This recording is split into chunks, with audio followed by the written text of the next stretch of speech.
اليوم باش نعملوا مشروب منعش وفي نفس الوقت ديتوكس. يعني باش ننظف به القولون. باش خذيت كعبة قارص، نحيت لها من الأطراف، نحيت القلوب الظاهرين، وتوا قطعتهم إلى أجزاء باش نحطهم في القارورة اللي باش نحط فيها الماء. خذيت كعبة كاملة، وحدة قارصة كاملة سيدي حاجتي بيه. خذيت شوية زنجبيل باش نضيفله، فرشكة. خذيت النعناع من الحديقة زيادة باش نحطها.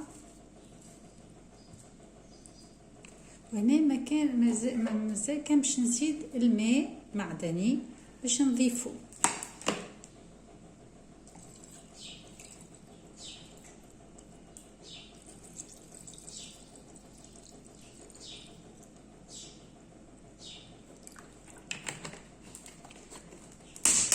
توا باش نغطيه بالكيس نتاع القارورة ونخليه حتى يتجانس المطعم الكل يتبدل نتاع الماء، وهكاكا نكون تحصلنا على مشروب منعش فيها السيف فيها السخانة.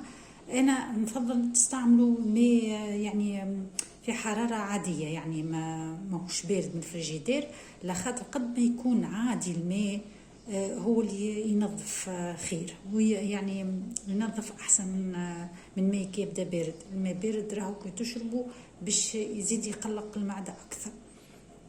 هذاك اليوم فيديونا اللي كان سهل ماهل.